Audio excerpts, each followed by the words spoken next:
Viewers দেখেন আমি আছি একদম সমুদ্রের পাড়ে নিকটে।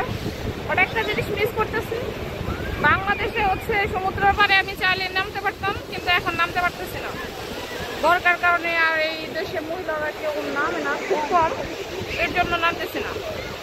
অবশ্য বাংলাদেশ হলে নামা যেত এটি আর কি।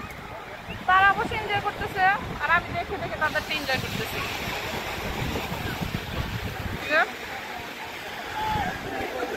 এটা আসছে সম্ভবত এটা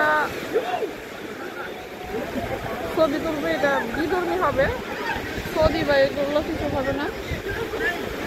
আর এই যে তারা যে কাদামাটিতে খেলতেছিল এখন পর্যন্ত আছে রানিং এর উপরে। কি করতেছে দেখুন, কাদামাটি দিয়ে কাদা ছোড়াছড়ি করতেছে। আর এই যে সৌদি বাচ্চাগুলো খেলতেছে, মানে ঈদের আনন্দটা মনে হইতেছে এখন যে ঈদ আসলে আসছে। বাচ্চা বয়স্ক বৃদ্ধ সবাই আর কি আনন্দ করতেছে সমুদ্র পাড়ে করতেছি তাদেরটা দেখে দেখে। তো ভিউয়ার্স আজকে আমি আপনাদের সমুদ্র পাড়ের একদম চেষ্টা করতেছি যে সব বিষয়গুলো শেয়ার করার জন্য। তো ভিউয়ার্স আজকে আমি আপনাদের একটি অন্যরকম ঠিক বাংলাদেশের মতো একটি জিনিস দেখাবো। সেটা হচ্ছে যেখানে দেখতে পাচ্ছেন কিছু লোক পাকিস্তানি দাঁড়িয়ে আছে। তারা আপনার একটা লোককে এখানে আপনাদের জুম করে দেখাচ্ছি, একদম মাটি দিয়ে পুরো ঢেকে দিছে।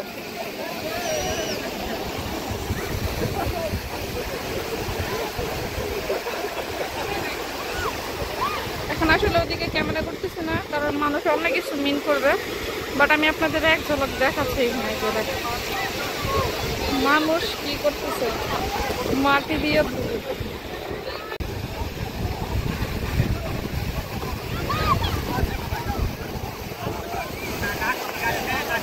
তো দেখতে পাচ্ছেন আপনার এই লোকটাকে মাটি দিয়ে পুরো একদম বালি দিয়ে ঢেকে দিছে। কি অবস্থা, আসলে একটু হাস্যকর টাইপের, ভালোই লাগতেছে দেখতে।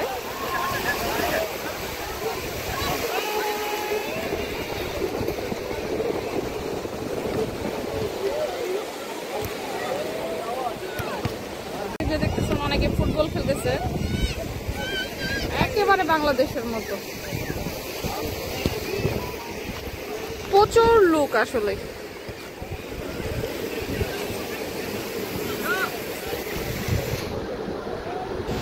দেখেন এই লোকটারে মাটি দিয়ে যে কি করতেছে তারা একটু পর পর।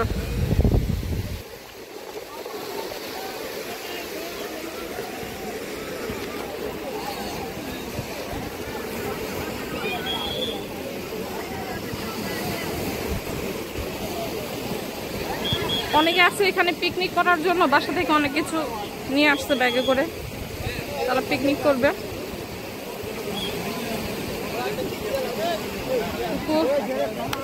কোস্টগার্ড ডাক পাড়তেছে, হয়তো এখন সমুদ্র থেকে উঠতে বলতেছে, কারণ দেখতেছেন তো প্রচুর মানুষ এখানে নামছে।